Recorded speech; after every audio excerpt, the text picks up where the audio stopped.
हाय, मैं हूं Nitesh Mundada, master CBSE Nagpur से। और आज हम देखने जा रहे हैं हमारा next chapter of physics, that is Newton laws of motion. Basically ये चैप्टर बहुत ज़्यादा इजी है। अगर आपको पहला चैप्टर आता है तो बहुत ही आसान होने वाला है। आगे की चीज़ें मैं आपको बताऊंगा। और सबसे इम्पोर्टेंट चीज़, न्यूमेरिकली बहुत ही सिंपल चैप्टर, मतलब आपको इसमें कुछ भी ऐसा डिफिकल्ट जैसा कुछ नहीं लगेगा कैलकुलेशन वाइज। ठीक है, तो chapter Newton laws of motion ये फोर्सेस के बारे में है और इफेक्ट ऑफ फोर्सेस के बारे में है। जनरली जब हम चैप्टर नंबर 1 पढ़ रहे थे तो हमने ये देखा कि स्पीड बढ़ रही है, घट रही है, डिस्टेंस ट्रेवल्ड हो रहा है, एक्सेलरेशन बढ़ रहा है या घट रहा है, एक्सेलरेशन होने की वजह से ज्यादा डिस्टेंस कवर हो रहा है। बट सारी चीजें जो हमने देखी उसमें एक चीज कॉमन थी, हम सिर्फ मोशन को स्टडी कर रहे थे। हम क्या कर रहे थे? मोशन को स्टडी कर रहे थे। हम उसके कॉज को स्टडी नहीं कर रहे थे कि भाई मोशन क्यों हो रहा है। और मोशन का कॉज होता है फोर्स। अगर फोर्स नहीं होगा तो मोशन ही नहीं होगा। इसीलिए ये चैप्टर जो पूरा डेडिकेटेड है मोशन को ही स्टडी करने में, बट उसके अलग एस्पेक्ट में जो है cause of motion. And what is cause of motion? Cause of motion क्या है? फोर्स। कॉज ऑफ मोशन क्या है? फोर्स। फोर्स ये टॉपिक को पढ़ने की शुरुआत हम 8th स्टैंडर्ड में कर चुके हैं, जहां पे हमने फोर्स की डेफिनेशन भी देखी। हमने यही सीखा फोर्स के बारे में। ये एक तो पुश है और पुल है। एक तो आप कोई चीज को आपसे दूर ढकेल रहे हो या कोई चीज को आप अपने तरफ ढकेल रहे हो, मतलब एक तो ये पुश है या पुल है। इसके अलावा फोर्स कुछ भी नहीं। हमने 8th स्टैंडर्ड में इसकी एक्टिविटीज की है। इसकी एक्टिविटीज में हमने देखा है कि कोई भी टाइप का फोर्स हो, हिटिंग, किकिंग, फ्लिपिंग, कोई भी टाइप का फोर्स हो, आप उसको हमेशा दो पार्ट में डिवाइड कर सकते हो। एक तो वो पुश रहेगा या तो वो पुल रहेगा। इसके अलावा हमने 8th स्टैंडर्ड में इफेक्ट ऑफ मोशन के बारे में भी पढ़ा। इफेक्ट ऑफ मोशन से क्या होता है? कोई चीज को रेस्ट से मोशन में लाया जा सकता है, कोई चीज को मोशन से रेस्ट पे लाया जा सकता है, उसकी स्पीड की चेंज की जा सकती है, उसकी डायरेक्शन चेंज की जा सकती है, उसका शेप चेंज किया जा सकता है। ये इफेक्ट ऑफ मोशन के बारे में हमने पढ़ा। पर बेसिकली ये सब करते समय हम बेसिकली क्या कर रहे हैं? हम स्टेट ऑफ मोशन को चेंज कर रहे हैं। क्या कर रहे हैं? स्टेट ऑफ मोशन को चेंज कर रहे हैं। स्टेट ऑफ मोशन मतलब क्या? How we can define the state of motion of an object. तो हमने 8 में ये पढ़ा है कि state of motion of an object को बताने के लिए आपको दो पैरामीटर चाहिए, एक तो स्पीड चाहिए, एक तो डायरेक्शन चाहिए। मतलब स्टेट ऑफ मोशन ये कब चेंज होगा? स्टेट ऑफ मोशन कब चेंज होगा? एक तो आप कोई ऑब्जेक्ट की स्पीड चेंज कर दीजिए, या तो कोई ऑब्जेक्ट की आप क्या कर दीजिए, डायरेक्शन चेंज कर दीजिए, तभी क्या होगा? स्टेट ऑफ मोशन चेंज होगा। उसके सिवा वो हो नहीं सकता। मतलब बेसिकली आप ऐसा बोले तो फोर्स क्या कर सकता है? Force change this state of motion. अरे भाई, रेस्ट से मोशन में लाना मतलब स्पीड चेंज। अगर कोई चीज सीधी चल रही है उसको डायरेक्शन बदल देना तो भी स्टेट ऑफ मोशन चेंज। मतलब फोर्स बेसिकली क्या कर रहा है? स्टेट ऑफ मोशन को चेंज कर रहा है। इसके अलावा वो कुछ भी नहीं कर रहा है। फिर अब हमको देखना पड़ेगा कि फोर्स किस टाइप के होते हैं। वैसे आपने 8th स्टैंडर्ड में जो फोर्स का क्लासिफिकेशन पढ़ा था that is very different, that is contact and non contact forces. यहाँ पे जो क्लासिफिकेशन फोर्स का होगा वो बहुत डिफरेंट है। यहाँ पे फोर्स दो टाइप के होते हैं, एक होता है बैलेंस्ड और एक होता है अनबैलेंस्ड। बैलेंस्ड और अनबैलेंस्ड हम ये भी लास्ट में देखेंगे कि ये इसमें का कौन सा फोर्स को हम स्टडी करने वाले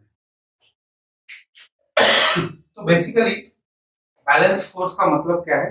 मान लो ये एक ब्लॉक है, इसको 5 न्यूटन का फोर्स इधर से लग रहा है और 5 न्यूटन का फोर्स इधर से लग रहा है।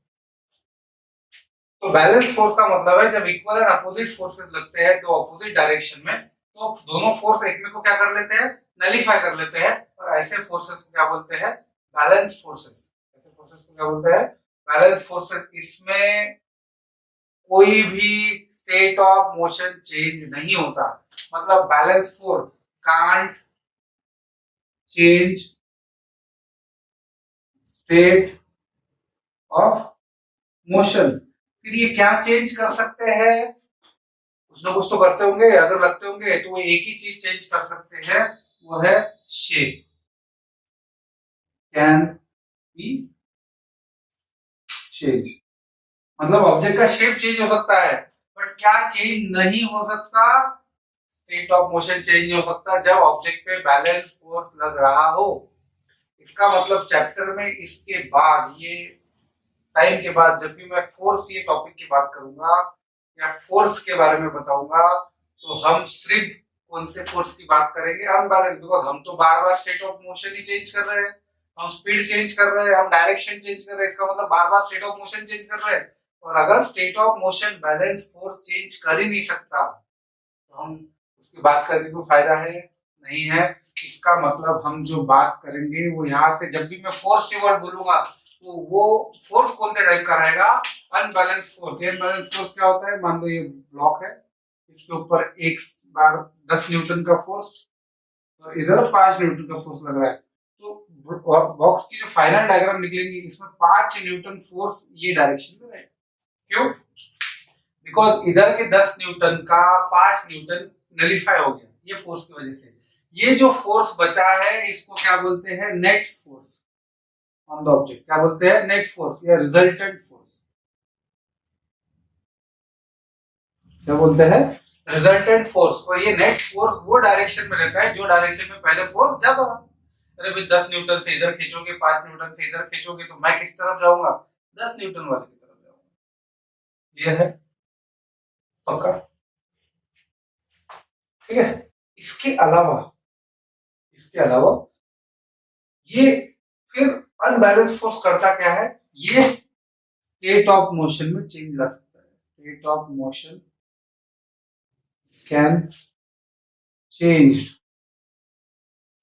Bye unbalanced force. ये स्टेट ऑफ मोशन में चेंज ला सकता है, इसीलिए ये हमारे काम का फोर्स है। मतलब इसके आगे हम जो भी बात करेंगे, जितने भी फोर्सेस की बात करेंगे, सारे के सारे जो फोर्सेस रहेंगे वो कौन से टाइप के फोर्सेस रहेंगे? कौन से टाइप का फोर्स रहेगा? अनबैलेंस्ड फोर्स रहेगा। क्या रहेगा? अनबैलेंस्ड फोर्स रहेगा। क्लियर है? क्लियर है? ओके। इसके अलावा फोर्स के बारे में हमने क्या जानना चाहिए कि भाई फोर्स क्या है? एक वेक्टर क्वांटिटी। फोर्स क्या है? एक वेक्टर क्वांटिटी है। इसका मतलब फोर्स को मैग्नीट्यूड भी होता है और डायरेक्शन भी होता है। मतलब फोर्स को जब भी बताना पड़ेगा हमको, उसके स्पेसिफिक डायरेक्शन भी हमको साथ में बतानी पड़ेगी। इसके अलावा फोर्स के बारे में आपको एक जानकारी होना चाहिए कि इसका जो यूनिट है, ऐसा यूनिट, वो न्यूटन है, और उसका ही मतलब होता है KG metre per second square. जो आगे जब आप, मैं न्यूटन सेकेंड लॉ आपको जब पढ़ाऊंगा तो वहां पे मैं आपको बताऊंगा ये यूनिट कैसे है। क्लियर है? बिल्कुल। अगर आपको कुछ लिखना है तो आप पॉज करके लिख सकते हो।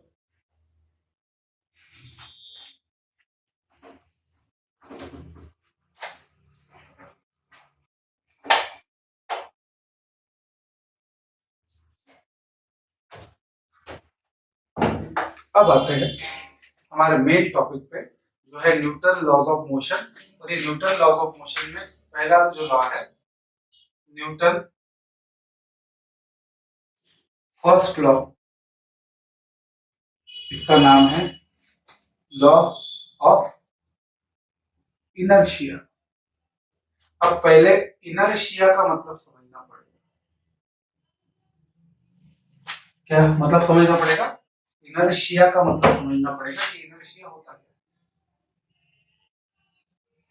है। इनर्शिया एक प्रॉपर्टी ऑफ अ बॉडी है जो रेजिस्ट करती है change in state of motion. मतलब inertia resist change in state of motion of an object. मतलब इसका मतलब यह है कोई बॉडी अगर चल रही है, मोशन में है, स्पीड में है, तो रुकना नहीं चाहती। अगर कोई बॉडी रुकी हुई है तो वो चलना नहीं चाहती। ये उसकी बेसिक प्रॉपर्टी है बॉडी की। हर बॉडी जिसको मास है उसको इनर्शिया है, और वो चाहता है कि अगर वो रेस्ट पे है तो रेस्ट पे रहे, मोशन में है तो मोशन में रहे, मतलब उसका स्टेट ऑफ मोशन चेंज ना हो। अगर स्पीड में है तो स्पीड घटे ना, और अगर रेस्ट पे है तो स्पीड बढ़नी चाहिए। तो ये बताता है इनर्शिया। तो फिर पहले लॉ को लॉ ऑफ इनर्शिया क्यों बोलते हैं? बिकॉज पहले लॉ में स्ट्रेट फॉरवर्ड बोला गया है, body will remain in uniform motion or in rest until and unless external unbalanced force acts on it। मतलब बॉडी यूनिफॉर्म मोशन में या रेस्ट में तब तक कंटिन्यू करेगी जब तक कि उसके ऊपर एक्सटर्नल अनबैलेंस फोर्स आ नहीं जाता। मतलब एक ट्रेन चल रही है तो कब तक रुकेगी नहीं? जब तक आप उसको रोकने के लिए फोर्स अप्लाई नहीं करोगे। अगर कोई ट्रेन खड़ी है तो वो कब तक चलेगी नहीं? जब तक आप उसके ऊपर चलने के लिए फोर्स अप्लाई करोगे। और एक चलना कब शब्द शुरू होगा? जब आप इनर्शिया को ओवरकम करोगे। क्या कर लोगे? इनर्शिया को ओवरकम। फिर और इनर्शिया को ओवरकम करना मतलब क्या होता है? फिर एक कॉमन ऑब्जर्वेशन देखते हैं कि आप छोटी सी गाड़ी जो टॉय रहता है उसको ढक लोगे तो आगे बढ़ जाएगा। एक छोटी सी बड़ी गाड़ी जो टॉय वाली है उसको ढक लोगे आगे बढ़ जाएगा। आप टू व्हीलर को ढक लोगे शायद आगे बढ़ जाए, बट आप फोर व्हीलर को अकेले ढकेल नहीं पाओगे। आप ट्रक को अकेले ढकेल नहीं पाओगे। इसका मतलब क्या है कि जैसे जैसे कोई ऑब्जेक्ट बड़ा होते जा रहा है, बल्कि होते जा रहा है, मास बढ़ते जा रहा है, उसका इनर्शिया बढ़ते जा रहा है, और जब तक आप इनर्शिया को ओवरकम नहीं करते वो ऑब्जेक्ट अपने जगह से मूव करेगा नहीं, उसके स्टेट ऑफ मोशन में चेंज होगा नहीं। इससे हमको एक चीज और समझी कि mass is measure of inertia. As the mass increases, the inertia automatically increases. If I ask you which has more inertia, truck or a small toy car, आप सीधा आंसर क्या दोगे? ट्रक, बिकॉज ट्रक का मास क्या है? ज्यादा। Truck का मास क्या है? ज्यादा है। तो जितना ज्यादा मास उतना ज्यादा क्या होगा? इनर्शिया होगा। तो न्यूटन फर्स्ट लॉ में यही बोला गया है कि बॉडी अपने स्टेट ऑफ मोशन में से तब तक नहीं निकलेगी जब तक उसके ऊपर एक्सटर्नल अनबैलेंस फोर्स नहीं लग जाता। मतलब अगर कुछ भी स्टेट ऑफ मोशन में चेंज करना है, that is only need the external unbalance force. Clear है? क्लियर है? गारंटेड? क्लियर है?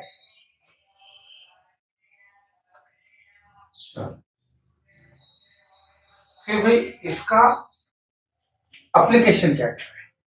न्यूटन फर्स्ट लॉ से क्वेश्चन क्या क्या आते हैं?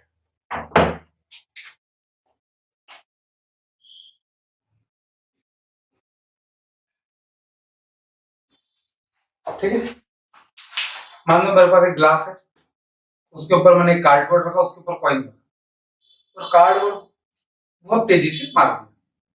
कार्डबोर्ड निकल जाएगा, कॉइन जो है वो डायरेक्ट कहाँ गिरेगा? ग्लास में गिरेगा। इसका मतलब है कि कार्डबोर्ड तो मूव हो गया, कॉइन अपनी जगह से मूव नहीं हुआ। तो इसमें क्वेश्चन इसी तरीके से आते हैं कि दो टाइप के क्वेश्चन आएंगे। एक तो आएगा inertia of rest,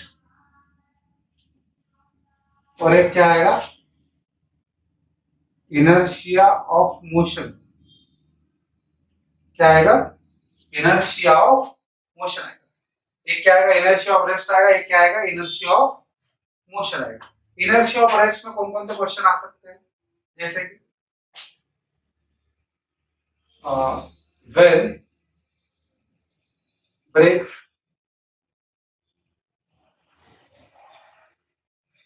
suddenly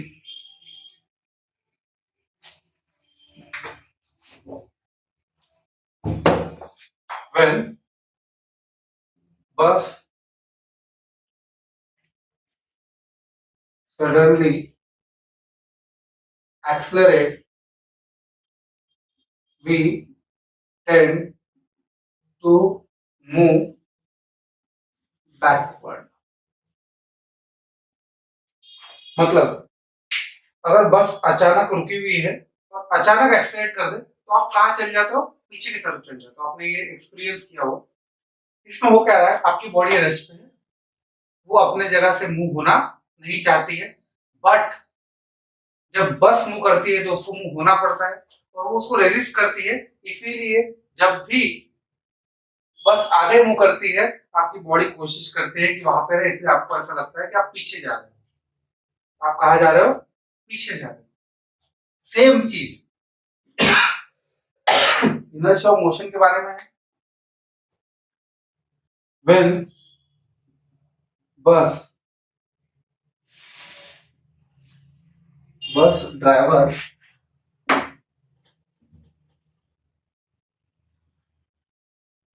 apply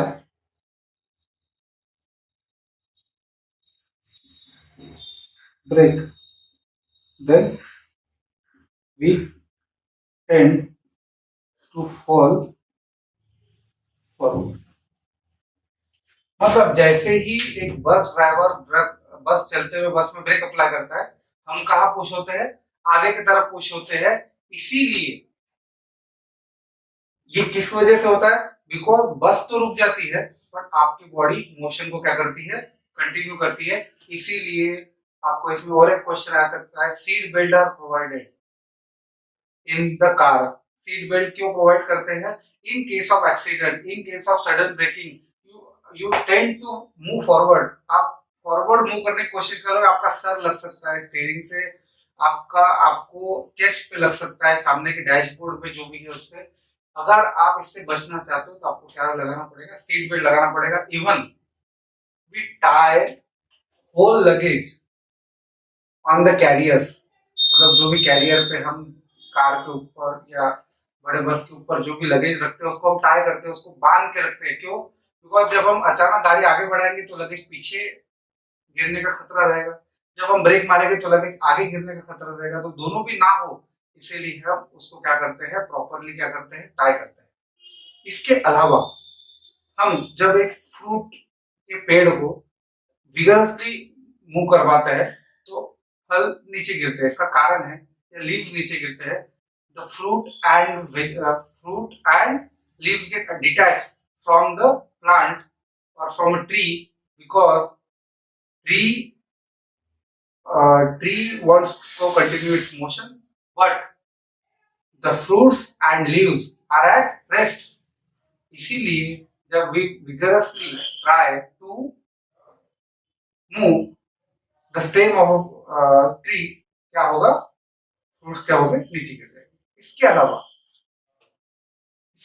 और एक चीज कि जब भी आप एक कारपेट लेते हो और उसके ऊपर बीट करते हो स्टिक से, तो कारपेट तो आगे निकल जाता है, बट डस्ट की इनर्शिया की वजह से डस्ट वहां ही रह जाता है, इससे डस्ट नीचे गिरता है और कारपेट क्या हो जाता है। ये बहुत सारे एप्लीकेशन है, और सारे एप्लीकेशन को आप दो पार्ट में डिवाइड कर सकते हो। पहला है इनर्शिया ऑफ रेस्ट और इनर्शिया ऑफ मोशन। जब क्वेश्चन आएगा तो 3 पॉइंट कैसे लिखने हैं। पहले पॉइंट में आपने को लिखना है कौन रेस्ट पे रह गया, दूसरे पॉइंट में लिखना है कौन मोशन में गया, और तीसरे पॉइंट पे लिखना है वो इनर्शिया ऑफ रेस्ट था और मोशन था। कारपेट वाला क्वेश्चन आया तो आप क्या करोगे, आप आंसर कुछ इस टाइप से लिखोगे कि हाँ, when we beat the carpet with the stick, dust come out because dust has inertia of rest। दूसरे पॉइंट में लिखोगे due to the impact the carpet moves but dust remain at rest, that's why। Third point में that's why the dust comes out and it is example of inertia of rest। ऐसे ही आपको लिखना है।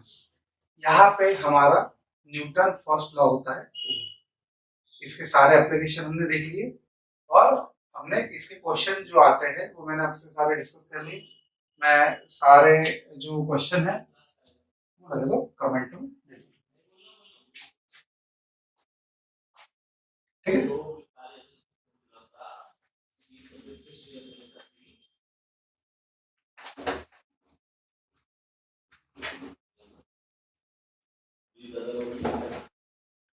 Next topic जो आज हमको देखना है वो है मोमेंटम।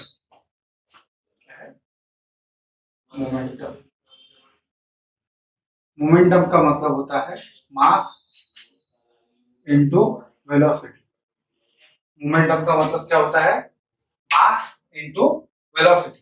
अब ध्यान दीजिए कि मोमेंटम ये टर्म आई कैसे, कि साइंटिस्ट ने कैसे सोचा। उन्होंने देखा कि जो चीज छोटा मास बड़े वेलोसिटी के साथ कर सकता है वही सेम चीज बड़ा मास छोटे वेलोसिटी के साथ भी कर सकता है। फॉर एग्जाम्पल, मान लो मेरे पास ये ब्लॉक है, मैं इसके ऊपर एक 50 ग्राम का पत्थर लूं और ये ब्लॉक पे मारूं, ये ब्लॉक 1 मीटर जाके दूर रुक जाए।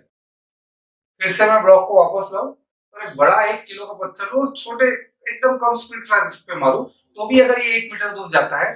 इसका मतलब कि जो काम छोटे मास ने बड़े वेलोसिटी के साथ में किया तो वही काम बड़ा मास छोटे वेलोसिटी के साथ में कर सकता है। इसका मतलब कोई ना कोई रिलेशनशिप है इसके बीच में, मास और वेलोसिटी के बीच में, और वो रिलेशनशिप क्या है? मोमेंटम, मास इनटू वेलोसिटी। ठीक है। अब ये हम पढ़ क्यों रहे हैं? बिकॉज जब हम न्यूटन सेकंड लॉ पढ़ेंगे, जब हम क्या पढ़ेंगे? न्यूटन सेकंड लॉ पढ़ेंगे, तो सारे के सारे जो न्यूटन सेकंड लॉ का जो डिपेंडेंस है वो किसके ऊपर है? मोमेंटम के ऊपर है। वो किसके ऊपर है? मोमेंटम के ऊपर है। तो ये आपको मैं समझ गया होगा कि मोमेंटम मतलब क्या होता है, मास इनटू वेलोसिटी। क्लियर है? तब आपका फिर इसका यूनिट क्या होगा? इसका यूनिट क्या होगा? मास का यूनिट क्या है? केजी। वेलोसिटी का क्या है? मीटर पर सेकंड। तो यूनिट क्या हो गया? केजी मीटर पर सेकंड। यूनिट क्या हो गया? यूनिट क्या हो गया? केजी मीटर पर सेकंड। तो ये था मोमेंटम के बारे में। अब हम इसका एप्लीकेशन पढ़ते हैं जो है न्यूटन सेकंड। और बहुत लोगों को लग रहा होगा कि मोमेंटम में भी कुछ क्वेश्चन आते हैं, तो मोमेंटम के क्वेश्चन आप डायरेक्टली न्यूटन सेकंड लॉ के जरिए लिख सकते हो। कोई भी चिंता वाली बात नहीं है, रिकॉइल या जो भी हम पढ़ेंगे, ठीक है, तो स्पीड, एक्सीलरेटेड, हाई स्पीड, सारे कवर हो जाएंगे न्यूटन सेकंड लॉ। तो न्यूटन सेकंड लॉ क्या है?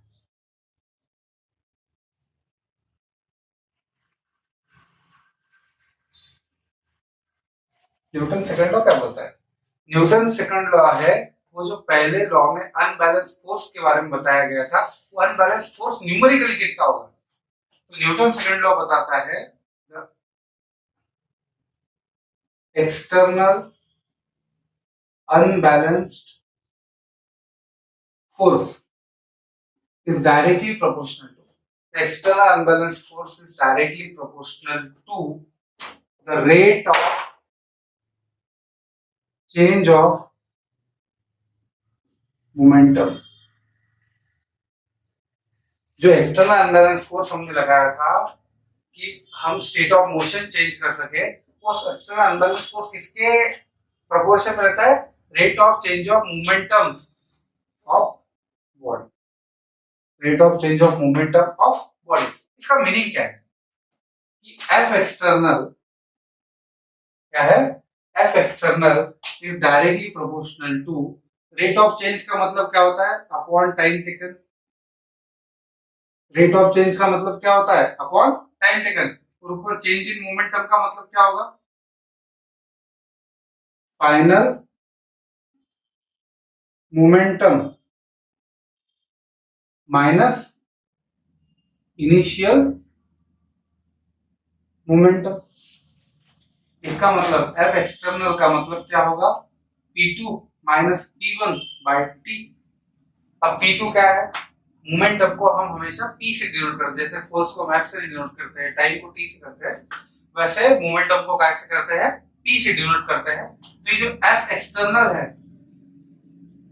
डायरेक्टली प्रोपोर्शनल टू क्या होता है? वो फाइनल मोमेंटम। मोमेंटम का मतलब क्या हो गया? मास इनटू वेलोसिटी, हमने पढ़ा ना, मास इनटू वेलोसिटी। ये एफ एक्सटर्नल का मतलब है। तो एफ एक्सटर्नल में फाइनल मोमेंटम क्या होगा, mass into final velocity minus mass into initial velocity. Initial momentum मतलब mass into initial velocity upon time. तो जब f directly proportional to m common निकलेगा, v minus u by T निकलेगा। और हमको पता है कि v minus u by T क्या होता है, a होता है, मतलब change in velocity upon time क्या होता है, एक्सेलरेशन। फिर यहाँ पे k m है, ये k क्या है, ये प्रोपोर्शनलिटी साइन हटा के हमने जब इक्वल टू लाया तो k आया। और एक्सपेरिमेंटली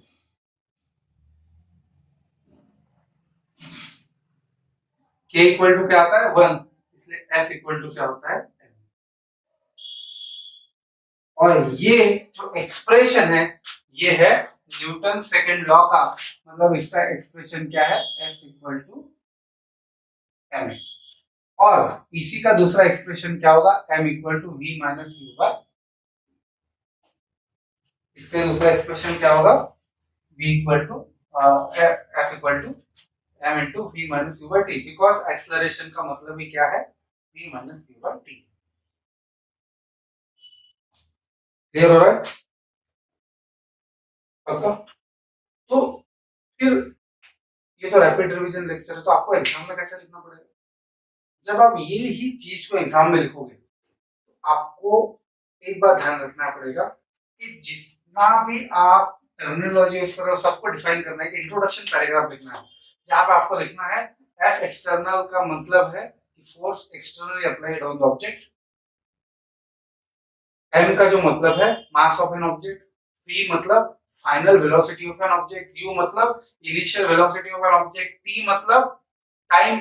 जब आप यहां से ये स्टेप पे आओ तो के मतलब आपको लिखना पड़ेगा कि K is a proportionality constant and then आपका ये पूरा एक्सप्रेशन लिखना पड़ेगा। जब मैं एक लेक्चर आपको समझने के लिए पढ़ा रहा हूँ तो बहुत ज्यादा लिखा इसलिए रहा हूँ, लेकिन लेक्चर बहुत लंबा हो जाएगा। क्लियर है ओके चलो।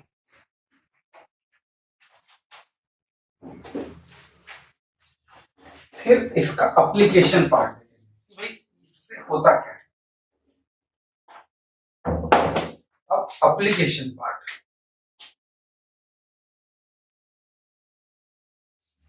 एप्लीकेशन आपको ये फॉर्मूले से समझेगा।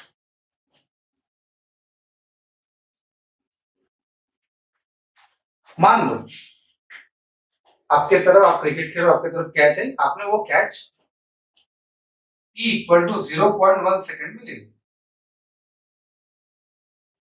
और दूसरे time same ball same speed के साथ में आया और आपने हाथ अपना अपना पीछे की तरफ मूव किया और आपको टाइम लगा 1 सेकंड।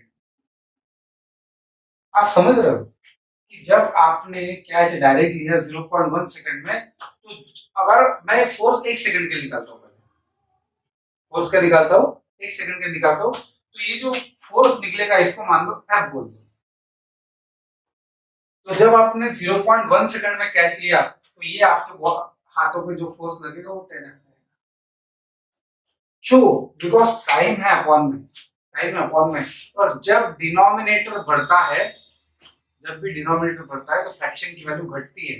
इसीलिए न्यूटन सेकंड लॉ से हमने ये सीखा, अगर आप टाइम ऑफ इंपैक्ट बढ़ा दो, मतलब दो चीजें टकरा रही थी 1 मिनट में, उसका टाइम बढ़ा दो टकराने का, तो फोर्स ड्रास्टिकली कम हो सकता है। इसीलिए हम दो चीजें करते हैं, ये टाइम को बढ़ाने के लिए दो चीजें करते हैं। While catching a ball, while catching a cricket ball we move hands backward to increase time of impact and decrease force drastically। मतलब जब हम कोई भी क्रिकेट बॉल कैच करते हैं तो हम हाथ को पीछे लेके वो टाइम को बढ़ा रहे हैं, वो टाइम को क्या कर रहे हैं, बढ़ा रहे हैं, जिससे हमारा टाइम ऑफ इम्पैक्ट बढ़े और फोर्स कम हो। ये सेम चीज हम एथलीट्स के लिए करते हैं, ये सेम चीज हम क्या करते हैं, एथलीट्स के लिए करते हैं कि हम जहां पे भी एथलीट का लैंडिंग एरिया हो, हाई जंप लॉन्ग जंप पे जब भी वो लेते हैं, वहां पे हम हीप ऑफ सैंड और हम वहां पे कुशंस प्रोवाइड करते हैं। ये कुशन क्या करता है, जब कोई एथलीट हीप ऑफ सैंड पे गिरेगा तो उसको रेस्ट में आने के लिए थोड़ा समय लगेगा, और वो जो समय बढ़ रहा है वो उसके बॉडी पे लगने वाले फोर्स को ड्रास्टिकली घटाएगा। अगर कुशन पे लैंडिंग होती है तो कुशन पे भी जब आप रेस्ट पे आते हो तो थोड़े समय बाद आते हो, और आप एक रफ सरफेस पे जब लैंड करोगे तो आप अचानक रेस्ट पे आ जाओगे and it can hurt the athlete. तो यही आपको समझना है कि सारा खेल जो टाइम का है, इसीलिए बोलते हैं कि accident happens at very high speed are more severe, because जब हाई स्पीड में एक्सीडेंट होता है तो गाड़ी अचानक रेस्ट पे आती है, टाइम पीरियड मिलता है कम, और टाइम पीरियड कम मिलने की वजह से चेंज इन मोमेंटम रहता है बहुत ज्यादा, और चेंज इन मोमेंटम बहुत ज्यादा होने से फोर्स लगता है बहुत ज्यादा, इसीलिए the accident happened at a very high speed are very very severe as the time of impact is less. Low speed में जब इम्पैक्ट का टाइम बढ़ जाएगा तो फोर्स कम लगेगा, और हाई स्पीड में टाइम ऑफ इम्पैक्ट कम हो जाएगा, फोर्स बहुत ज्यादा लगेगा। तो these are the three applications कि जो हम न्यूटन सेकंड लॉ निकालते हैं, और सब में टाइम इंपॉर्टेंट है। जहां पे भी आप टाइम बढ़ाओगे फोर्स घटेगा, और जहां पे भी टाइम घटेगा वहां पे फोर्स बहुत ज्यादा बढ़ जाएगा। And that all about Newton second law.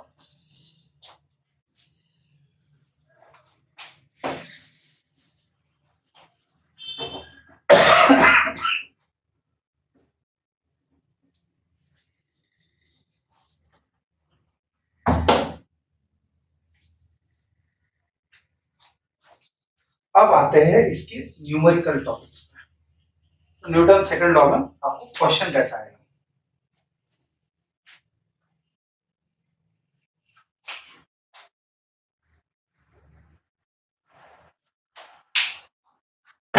बोला रहेगा, force of 10 Newton is applied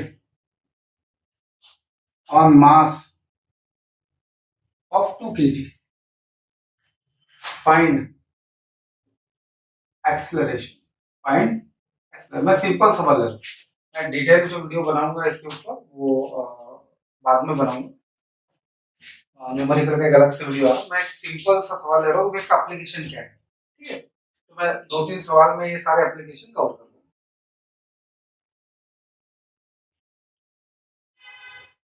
ठीक है।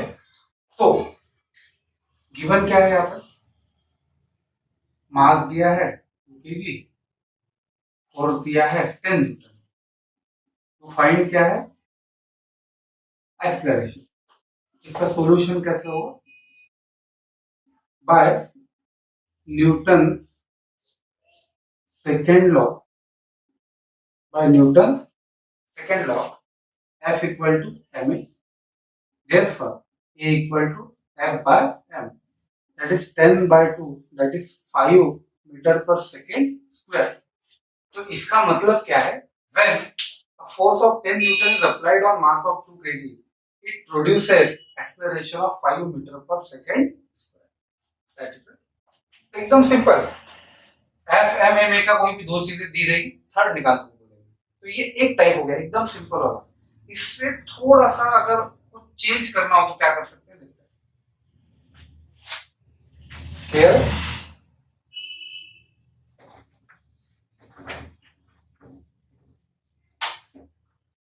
इससे थोड़ा सा चेंज करना तो क्वेश्चन में एक ट्विस्ट डालेंगे।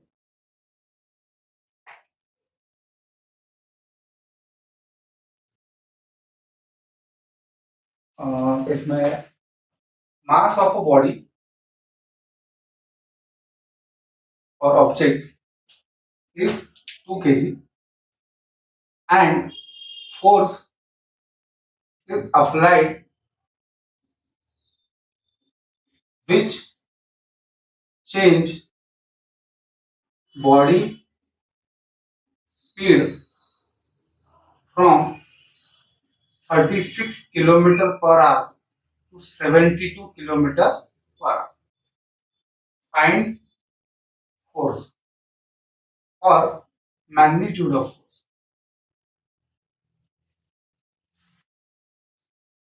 मतलब हमने बॉडी 2 kg की बॉडी पे फोर्स अप्लाई किया, हमने 2 kg की बॉडी पे क्या किया, फोर्स अप्लाई किया, और वो 2 kg के बॉडी के फोर्स में जो अप्लाई किया उसने बॉडी की स्पीड 36 किलोमीटर पर आवर से बढ़ा के कितनी कर दी, 72 किलोमीटर पर आवर कर दी। और अब हमको फोर्स पता करना है। सबसे पहले सी के क्वेश्चन में ये रहेगी, क्या ये जो चीजें है ये ऐसा यूनिट में है, नहीं है। तो सबसे पहले हमको गिवन डेटा में ही इनको क्या करना पड़ेगा, चेंज करना पड़ेगा। और इसका शॉर्टकट तरीका है, जब भी आपको किलोमीटर पर आवर से मीटर पर सेकंड में करना हो, किलोमीटर पर आवर से मीटर पर सेकंड में करना हो, तो आपको क्या करना पड़ता है, 5/18 से मल्टीप्लाई करना पड़ता है। मतलब जो गिवन डेटा रहेगा वो कुछ इस प्रकार रहेगा कि मास है 2 kg, यू जो है 36 किलोमीटर पर आवर है, इसका मतलब 36 into 5/18 that is 2, that is 10 meter per second, and v is 72 kilometer per hour, मतलब 72 into 5/18 that is 420 meter per second। हाँ, और एक टाइम दिया रहता है इन 2 seconds, इन 2 seconds, तो टाइम है 2 seconds। तो फाइंड है force,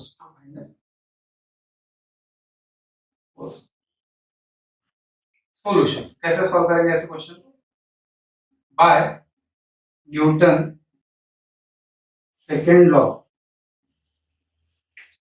F equal to ma। इसका ही मतलब होता है v minus u by t, मतलब v minus u by t, because a को हमने इसमें रख दिया, बिकॉज स्पीड जब दिया तो ये फॉर्मूला यूज करना है। अब वैल्यू रखेंगे, मास 2 kg है, v जो है वो 20 है, u जो है वो 10 है, और अपॉन है 2, तो 2 और 2 क्या हो जाएंगे, कैंसिल, 20 माइनस 10 क्या हो जाएगा, 10 न्यूटन। मतलब जब एक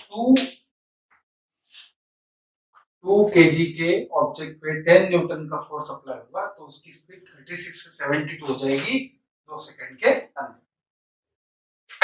तो देखिए दो वेराइटी हुई, मतलब एक F इक्वल टू ma लगाना है और एक F equal to m into v minus u by t लगाना है।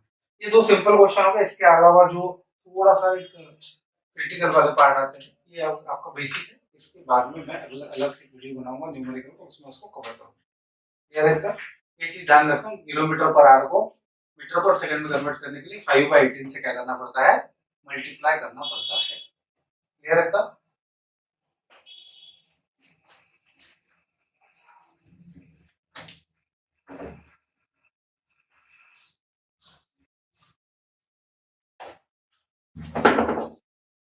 अब आते हैं आज का last topic of this chapter, that is Newton third law.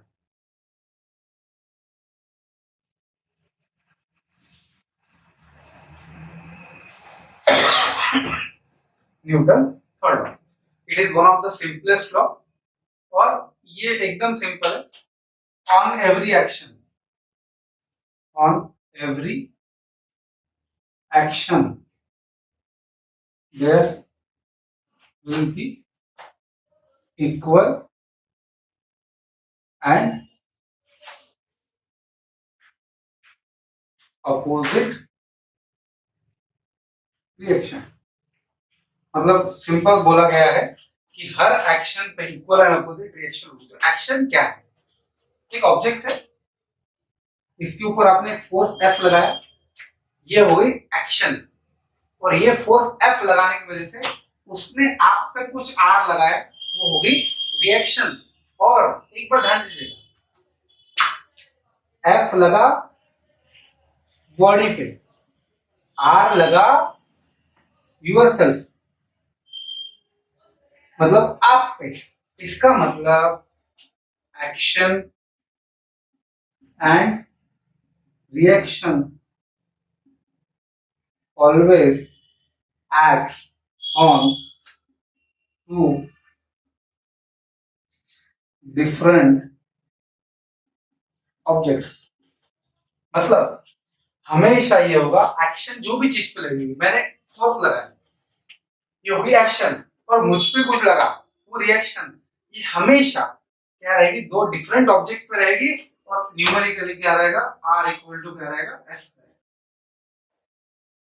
मतलब जितना फोर्स मैं कोई ऑब्जेक्ट पे लगाऊंगा उतना ही फोर्स मुझ पे लगेगा, और यही चीजों से पूरी दुनिया चल रही है। कैसे? जब मैं स्विम करता हूँ तो मैं फोर्स लगाता हूँ पीछे, मैं कहा जाता हूँ आगे। जब मैं चल रहा हूँ तो मैं फोर्स लगाता हूँ पीछे, मैं कहा जाता हूँ आगे। एक रॉकेट, उसका जो एग्जॉस्ट होता है वो कहाँ रहता है, नीचे। रॉकेट कहा जाता है ऊपर।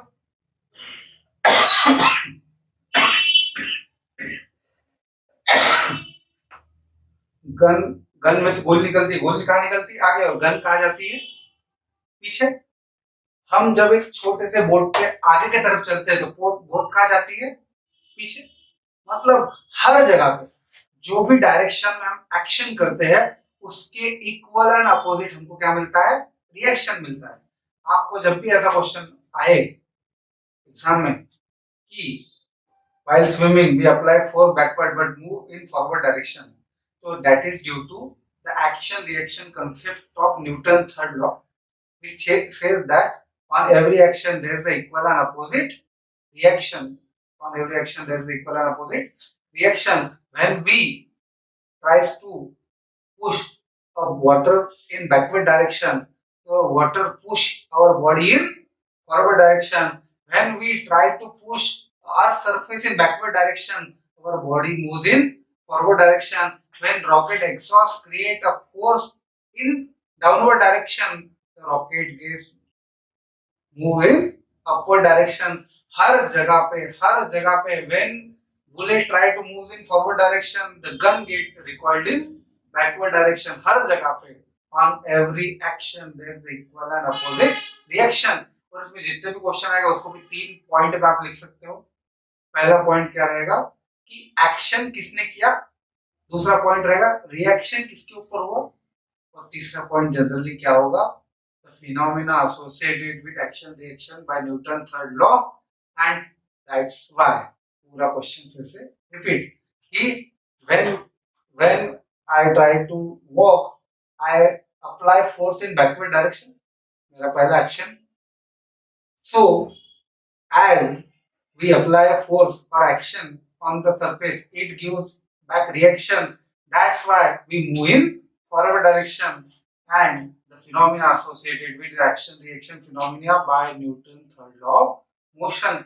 और उसके बाद आप क्वेश्चन को रिपीट करें। चैप्टर बहुत ही आसान है, कोई भी डिफिकल्टी कुछ भी नहीं है। कुछ भी अगर रहता है तो आप कमेंट में बताइए, मैं मैक्सिमम सारे गिव रीजन जो हो सकते हैं वो आपको डिस्क्रिप्शन में दे दूंगा, और साथ में एक न्यूमेरिकल के लिए अलग से वीडियो लेके आऊंगा जिसमें सारे न्यूमेरिकल कवर होंगे। और साथ में ही अगर किसको law of conservation of momentum पढ़ना है जो आप कोर्स के बाहर हो चुका है तो बताइए, मैं इसको वीडियो शॉर्ट लेके। Thank you.